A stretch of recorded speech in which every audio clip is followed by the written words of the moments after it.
আমাদের আজকের উপস্থাপন পর্ব হচ্ছে পিআরবি 1 থেকে 300 পর্যন্ত, আর বাকিগুলো আমরা পরের ইয়েতে শেষ করে দিব। আর হচ্ছে আমাদের সাথে একটি মাইনর ছিল, নারী ও শিশু নির্যাতন দমন আইন। আহ, এখন এখানে আমি শেয়ার করেছি প্রথম পরীক্ষা কে দিতে চাচ্ছেন। এখানে আমি অলরেডি আপনাদের এখানে একটা শেয়ার করা দেখা যাচ্ছে। পুলিশ দেখা যাচ্ছে আপনার শেয়ার যেটা করেছে, পুলিশ রেগুলেশন সাজেশন 2000 নিয়মিত সাজেশন। জি স্যার। আচ্ছা, এখান থেকে এখানে প্রায় 26টি প্রশ্ন আছে। এখান থেকে আপনি কে পরীক্ষা, প্রথম পরীক্ষা কে দিবেন? প্রথম কে বলতে চাচ্ছেন? কে আসবেন? মেহেদি আসবেন? আপনি তো পড়েন নাই।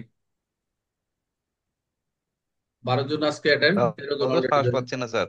আচ্ছা, তো আপনি পরীক্ষা দিবেন তো মনে করেন পরীক্ষার, কালকে পরীক্ষা আজকে পড়ার সুযোগে বা একদিন আগে ডিউটি করছেন। আপনি এখান থেকে এই প্রথম প্রশ্নটা আপনি বলেন, সবাইকে বোঝান যে এই প্রশ্নটা দেখেন। প্রথম প্রশ্ন হচ্ছে কোন কোন ক্ষেত্রে বা কোন কোন পরিস্থিতিতে আগ্নেয়াস্ত্র ব্যবহার করা যায়। একজন যেহেতু কনস্টেবল থেকে এসএ, এসএ থেকে সাব ইন্সপেক্টর যাওয়ার পরীক্ষা দিচ্ছেন, অবশ্যই এই প্রশ্নগুলো পড়ে যেতে হবে, কারণ এগুলি সাথে নিয়ে যেতে হবে কম্পালসারি হিসেবে, বাদ দেওয়ার স্যার সুযোগ নেই। হুম। এটা স্যার মূলত 153 নম্বর প্রশ্ন আসছে পিআরবি। বুঝলেন না? আচ্ছা, এখানে আমি একটু তিনটা একটু ক্ষেত্র আছে একটু স্যার। আমি বাচ্চারা অনেকে এটা হলো মিউট করে দিই, অনেকে মিউট করে টমেটো দিই। হলো। মিউট করে দিলাম, এখন আসেন। এখন কে জানি বলতেছিলেন? হ্যাঁ বলেন, এখন বলেন। মেহেদি স্যার। মেহেদী। স্যার মূলত পিআরবি 153 নম্বর থেকে প্রশ্নটা। এখানে স্যার কোন কোন ক্ষেত্রে আগ্নেয়াস্ত্র ব্যবহার করা যায়? তিনটি ক্ষেত্রে আগ্নেয়াস্ত্র ব্যবহার করা যায়।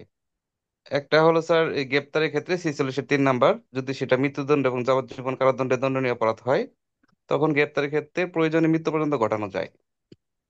2 নম্বর হলো স্যার বেআইনি সমাবেশের ক্ষেত্রে। উম, এই তো ভুলে যাই, উল্টা পাল্টা হয়ে যায়। আসামি গ্রেপ্তার, বেআইনি সমাবেশ।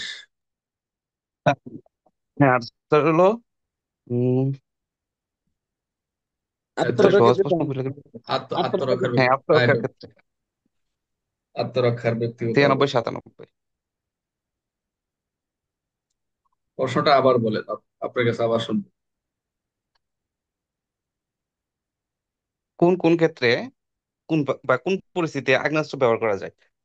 স্যার এটা হলো তিনটি ক্ষেত্রে আগ্নেয়াস্ত্র ব্যবহার করা যায়। প্রথমটা হলো স্যার গ্রেপ্তারের ক্ষেত্রে 46-3 নাম্বার, যেটা মৃত্যুদণ্ড ও যাবজ্জীবন কারাদণ্ডে দণ্ডনীয় অপরাধ হলে সেই ক্ষেত্রে প্রয়োজনে গ্রেপ্তারকালে মৃত্যু পর্যন্ত ঘটানো যায় বা আগ্নেয়াস্ত্র ব্যবহার করা যায় গ্রেপ্তারের ক্ষেত্রে। আর স্যার দ্বিতীয়ত হলো বেআইনি সমাবেশ নিয়ন্ত্রণে। আর তৃতীয় হলো আত্মরক্ষার ব্যক্তিগত অধিকার 96-97 ধারা মোতাবেক নিজের যান, অন্যের যান, সরকারি সম্পত্তি রক্ষার্থে আগ্নেয়াস্ত্র ব্যবহার করা যায়। আচ্ছা, আপনি তো গেছিলেন তাই না? আজকের পর থেকে আপনার ভুলবেন না, জি মানে স্যার। যতদিন মনে থাকবে আর কি। মানে যতদিন মনে থাকবে প্রমোশন হওয়ার পরেও, আর কোনোদিন ভুলেও যদি যান, একটু লাইনে থেকে না, আমার একজন সিনিয়র স্যার ফোন দিচ্ছে। একটু লাইন। সালাম স্যার। স্যার,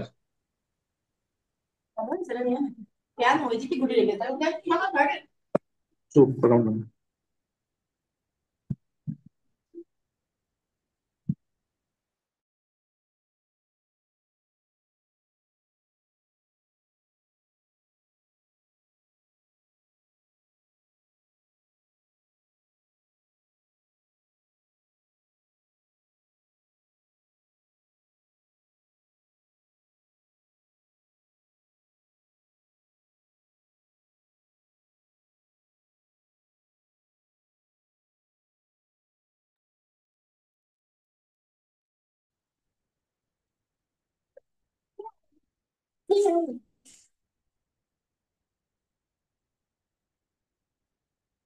আমার হেডফোনটা দিয়ে যাবেন একটু।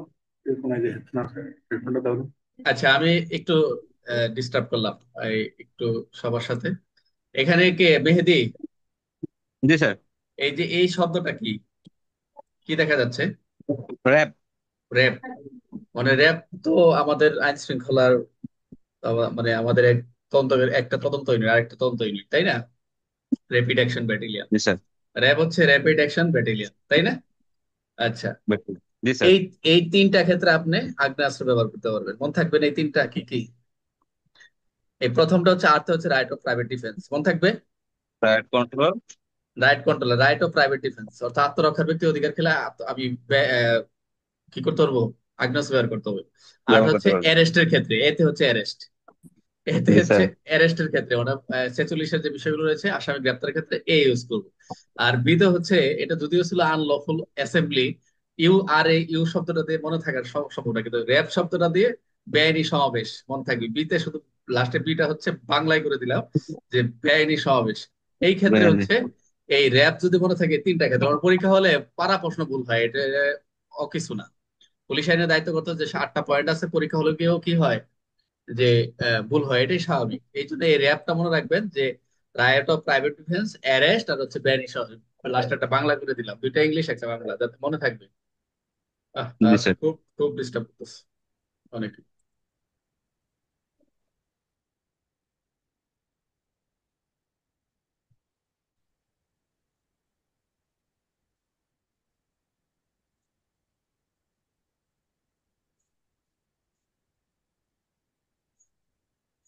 মনে থাকবে এখন, বিষয়টা মনে থাকবে। জি স্যার, অবশ্যই মনে থাকবে স্যার। এখন বলার কথা যে চক্রজু স্যারে বলছিল একটা ক্লাসে যে র্যাপকে মনে রাখা যায়, র্যাপকে বেশি বেশি স্মরণ রাখে, এই প্রশ্নটা র্যাপ। আমার কিছু কিছু 20-25টা এরকম প্রশ্ন আছে শুধু ওই সংকেত গুলা পড়ে মনে রাখার জন্য। এটা আমি নিজে করছি পরীক্ষা হলে। কিছু কিছু টেকনিক আমি প্রশ্ন, কিছু যেগুলো কঠিন প্রশ্ন, মানে 20-25টা প্রশ্ন আমি থলের ভিতরে, মানে আমি পকেটের ভিতরে আলাদা করে এই নকল করার মতো আমি এরকম নোট মনে করে নিয়ে রাখতাম। গেছিলেন। কিছু কিছু যেমন সিপসেটরা, অনিস আমার আপু, র্যাপ, এরকম কিছু কিছু শব্দ ছিল, 20টা ছিল, ওখানে প্রায় 50টা প্রশ্ন আছে। যে আমি যখন টান দেই যে এটা ওখানে আছে, যেমন স্কুল আমার আপু মানে যে 34-এর যে পয়েন্ট আছে এখানে তো মনে রাখা সম্ভব হ্যাঁ। না। এটা আমি ওইটা আমি এটা প্রশ্ন, ওটা আমি জীবনে মুখস্থ করি না, রিডিং ও করি নাই, জাস্ট অন স্কুল আমার আপু আজ পর্যন্ত আমাকে ধরেন যে বলেন দেখি স্যার, আমার হয়তো বা ভুল হতে পারে। তারপর সিপসেটরা, যেমন 54 ধারার যে বিষয়গুলো রয়েছে এখানে, আরো কিছু কিছু রয়েছে আমার, আরো কিছু সতী অফে এরকম আছে, যেমন পুলিশের গুরুদণ্ড লঘুদণ্ড, যে সতী অফে সতর্ক করেন তিরস্কার, এই সতী অফে আটাই মুখস্থ করছি, তিরস্কার করা, লঘুদণ্ড, তারপর বেতন করতেন, আমি এগুলো ভাই মুখস্থ আমার হয় না। আমি এভাবেই পড়ে গেছি সতী অফে মানে এরকম কিছু কিছু নিজের মতো টেকনিক, এগুলো যখন বেশি পড়া হয় তখন এইভাবেই নিয়ে গেছি। এটা আমি আমার জন্য, অনেকেই অনেকে এরকম কিছু আলাদা টেকনিক ছাত্র বয়সে থাকতে পারে। তো এগুলো যখন এখন পরীক্ষা এসে পড়ছে, এগুলো এখন সম্ভব না, এখন দিয়ে দিলে আবার না, আপনারা এগুলো বলবেন আগে স্যার থেকে কিছু করা দেন। লাগে। হ্যাঁ, এগুলো আগে থেকে পড়াইলে কিছু কিছু টেকনিক দিয়ে দিতাম।